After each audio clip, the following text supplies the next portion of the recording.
Hello મિત્રો, કેમ છો બધા? મજામાં ને? મિત્રો, આપણી યુટ્યુબ ચેનલ જ્યોત્સનાબેનની મહાદેવની કૃપા યુટ્યુબ ચેનલમાં આપ સૌનું હાર્દિક સ્વાગત છે. મિત્રો, આજે આપણા ફેમિલીના એક નાનકડા જે આપ કેળના પાન ઉપર જોઈ શકો છો, નાની ચકલી, આ મેમ્બર્સ માટે આપણે એક નાનકડો વિલોગ બનાવવા જઈ રહ્યા છીએ.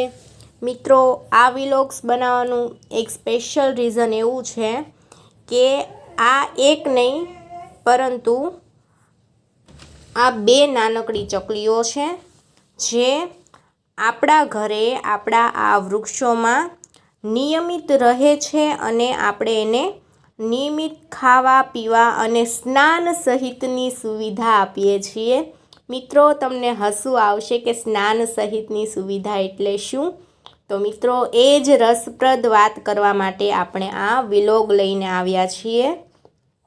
મિત્રો, આપ સૌ જાણો છો, આપણા ઘરના નાનકડા આ ફળિયામાં અઢળક વૃક્ષો અને ફળ ફૂલના વૃક્ષો છોડવાઓ જોવા મળે છે, જ્યાં અવનવા પક્ષીઓ આવતા હોય છે, ફળ ફૂલ વગેરે ખાઈને પોતાના ડેસ્ટિનેશન બાજુ ઉડી જતા હોય છે. પરંતુ મિત્રો, આ જે નાનકડી બે ચકલી છે તે હંમેશા જોડામાં જ રહે છે, કપલમાં જ રહે છે અને તેઓ હંમેશા પોતાના નિશ્ચિંત ટાઈમે અહીંયા આવી જાય છે અને નીચે જે પાણીના કુંડિયા ભરેલા હોય છે તેમાં સ્નાન નથી કરતા, કારણ કે કદાચ એને આદત પડી હોય કે ડર લાગતો હોય કે એ તો ભગવાન જાણે, આપણે એની ભાષા નથી સમજતા. પણ અનુભવના અંતે એટલો ખ્યાલ પડ્યો કે એને કેળના પાંદડા ઉપર જે પાણીના ટીપા બાજેલા હોય છે તેમાં સ્નાન કરવાની, તેમાં આળોટવાની ખૂબ મજા આવતી હોય છે. તો અમને આ વાત ધ્યાને આવી એટલે હવે અમે કેળના પાંદડા ઉપર હંમેશા પાણીના છંટકાવ કરતા હોઈએ છીએ, જેથી કરીને તે આવી જ રીતે આવે છે અને ત્યાં બેસીને આળોટીને સ્નાન વિધિ કરતા હોય છે.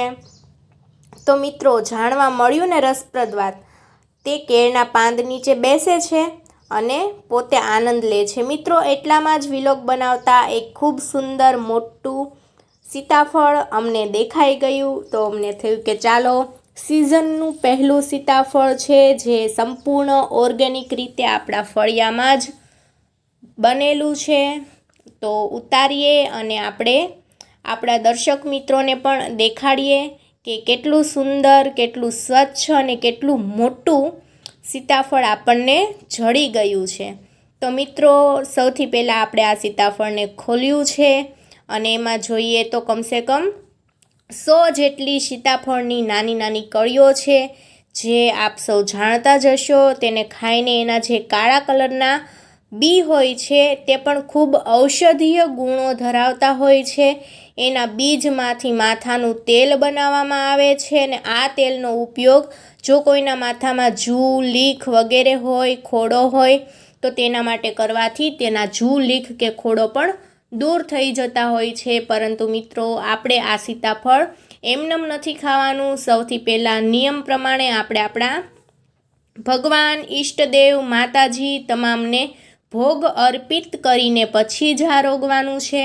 તો મિત્રો, આપણે આવી ગયા છીએ આપણા ઘરના મંદિરિયામાં, જ્યાં ગણપતિ બાપા, સરસ્વતી માતા, મા ચામુંડા, કુળદેવી માતા, કૃષ્ણ કનૈયા અને અન્ય તમામ દેવી દેવતાઓ છે, જેને આપણે અન્નપૂર્ણા માતા 1 બાય 1 ભોગ ધરાવીશું અને તમામને કહેશું કે હે પ્રભુ, તમે અમને આ મીઠો પ્રસાદ આપ્યો છે, જે સૌથી પહેલાં તમને જ અમે અર્પિત કરીએ છીએ. યોગેશ્વર ભગવાનને પણ આપણે અર્પિત કરીશું અને તમામ રામ, સીતા, રામ, લક્ષ્મણ, જાનકીને પણ આપણે આ ભોગ અર્પિત કરી રહ્યા છીએ. તમામ ભગવાનને કહીશું કે તમે જ અમને આ મીઠું ફળ આપ્યું છે અને સૌથી પહેલાં તમે જ આ ભોગ આરોગો. ત્યારબાદ મિત્રો, આપણે પણ આ સીતાફળ ચાખવાનું છે અને તમને લોકોને જો અમારા સીતાફળ ખાવા હોય તો અમારી ચેનલને ચોક્કસથી સબસ્ક્રાઈબ કરી લેજો અને આપ લોકો અમારા ઘરની મુલાકાત પણ લઈ શકો છો. તો મિત્રો, મળીએ નેક્સ્ટ વિડીયોમાં. ત્યાં સુધી સ્વસ્થ રહો, મસ્ત રહો.